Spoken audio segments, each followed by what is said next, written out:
Greetings po mga kababayan. Si Atty. Rogelio Wong po ito ng Batas Pinoy. Ang ating pong channel, isa pong legal and public service program yung lingkod in collaboration with the Integrated Bar of the Philippines, Manila Port Chapter. Okay, let's now proceed dito sa ating episode, no, sa video ito na kung saan po ito po ipadala po sa atin ni at Kyang Kyang si @kyangkyang07. Yan po ang username po niya. Sabi dito, no, tanong ko lang po, bakit hindi kinikilala ng SSS ang Article 34? Sabi din po ng isang vlogger pa, baka daw kasi may mag-file ng ibang tao sa legality ng kasal ng dalawang tao. Pwede ba yun? Ibang tao ang mag-file at ma-challenge ang legality ng kasal ng dalawang tao? Well, ganito yan. Okay? Una, basta hindi po nakakaalam kung ano ba yung Article 34, no? Actually, it's referring to Article 34 of the Family Code of the Philippines as amended, na kung saan po, isa po kasi sa mga requirements, no, para magkaroon talaga ng valid marriage ay pagkakaroon po ng marriage license. Okay? Kasi po, hindi po makakasal ang isang couple, no? Pag hindi po, wala pong marriage license. Okay? Pero meron pong exception po dito. Ang exception po dito, yung tinatawag natin na yung marriage of exceptional character, no, circumstances, na nakalagay po sa Article 34 ng ating family code. At ito po yung kahit na ang mag-asawa po, no, ang couple, if they have been living together for the last 5 years or more, at during that time, they live as husband and wife, at wala naman po silang legal impediments, no, to marry, meaning they can qualify to marry, walang hadlang po. But they just decided to live as husband and wife without the benefit of marriage. And then later on, after 5 years, they decided, now, sige, magpakasal na nga tayo. Okay? Now, in this situation, kailangan pa ba ang marriage license? Hindi na po. All they have to do is they will execute an affidavit of cohabitation na kung saan I had been living as husband and wife for the last 5 years, no? At during that time, until such time na nagpakasal sila, ay wala pong legal impediments ang bawat isa sa kanila para magpakasal. So in this way, kahit na po walang marriage license, valid pa po ang kasal. So in this context, ay nagtataka po sila, bakit di umano, no? Yung SSS ay ayaw kilalanin yung kasal kasi wala daw marriage license. I cannot I cannot understand that, at meron daw isang vlogger din na nag-comment. Of course, I cannot comment on that kasi hindi naman po tayo privy dun sa sinasabi na kung saan ay speculation lang, baka daw kasi may mag-file ng ibang tao na legality ng kasal ng dalawang tao. Well, that's besides the point. Kasi una po, no, ay hindi po na talaga natin alam kung bakit, ano ba yung grounds ng SSS, kung bakit ayaw nilang i-resolve yung conflict o ayaw nilang kilalanin yung kasal just because walang marriage license, no, sa ilalim ng Article 34 ng Family Code. So yun po, no, assuming na ito nga po, no, pawalang tabi po sa SSS concern.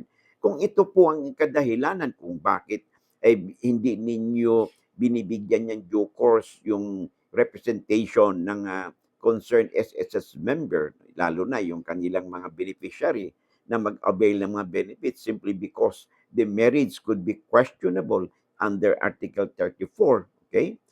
Tandaan po natin, there is always that presumption of the validity of marriage. So that means, kung yung couple, member ninyo, okay, they're married and hiningian po ninyo ng marriage contract, nagpakita sila ng marriage contract, authenticated yan, certified.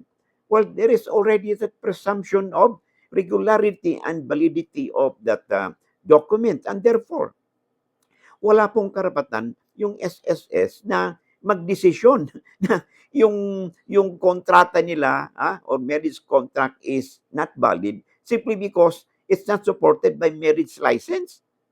Eh, hindi kasi po yung meron kasing annotation minsan dito sa ating marriage contract, especially if the couple were married under Article 34, 'no, na kung saan hindi nakakailanganin pa ang ang marriage license. Now, assuming na merong ganitong annotation, hindi po puwedeng mag-akto ang SSS na huwes o korte, 'no, to decide na ayaw naming bigyan ito ng, due course, eh, baka later on may mag-file ng complaint na questioning their validity of the marriage because, of, Article 34 ng Family Code. Hindi po 'yun, the SSS could be compelled, 'no, by mandamus, ah, to do its ministerial duty na i-accommodate yung member nila nag-avail, na would like to avail of the benefits of the SSS simply on the ground that they're married, legally married under an exceptional character or circumstances as prescribed in Article 34 of the Family Code, na hindi na po kakailanganin ang marriage license, 'no, kung ang couple nga ay nag-asawa under Article 34 of the Family Code. So in this case, 'no, eh, puwede po ninyong dalhin sa korte po ang inyong usapin at upang ipamandamos po ninyo yung SSS, 'no, for not doing, 'no, their legal duty, 'no, practically, 'no, precisely to recognize, 'no, the presumption and validity of marriage, 'no, under Article 34 of the Family Code as amended. Okay, so I hope nasagot po natin ang concern ni Tiang Tiang 07. Alright. So, I would like to, lastly, no, I would like to make use of this opportunity na papasalamatan po natin yung ating mga followers po, no, sa Facebook, and of course dito po sa YouTube, mga subscribers po natin, mga sharers po natin, mga likers po natin. Thank you very much, no. Alam po ninyo kung sino kayo, lalo na yung wala pong tigil, no, ang pag-follow po sa ating mga videos po natin, no. Thank you very much, no. Alam naman niyo kung sino kayo. Karamihan pa sa inyo ay wala pong escaping of ads. Thank you very much, no. You're everywhere, no. May sa Baguio, may sa USA, may sa Germany, may sa Russia, may sa Quebec, Montreal, Toronto, everywhere po, no. At of course dito po sa ating bansa, ang dami po. Maraming salamat po sa pagsuporta po ninyo sa inyong mga shares and likes po. Now, if you find, kung kayo po hindi pa subscribers, no? If you find our videos interesting and informative, eh pwede po bang makahirit sa inyo, no? Na pakiclick po ang isang subscribe, share, and like buttons po, upang sa ganun po tayo ma-notice po ng algorithm ng YouTube o ng Facebook, no? At marami pa tayong ma-spread out po ang ating mga videos at marami pong mararating at mapagbigay po tayo ng legal na kaalaman o impormasyon sa ating mga kababayan, and they could be your friends, your relatives, your neighbors, your acquaintances, so that they too may be able to partake of the discussions that we have, and of course the legal information that we discuss and impart, no, to our kababayan sa pamagitan po ng ating channel. Hanggang dito lang muna tayo, and I hope to see you again, no, in the next video po natin. And thank you very much for your time. And of course, kung huwag niyong kalimutan, pag-click po ang notification bell upang sa ganun pag may mga updates po tayo, you'll be duly notified at wala po kayong mamimiss na episode. Lamang na ang may alam sa batas. See you in the next video. Bye-bye.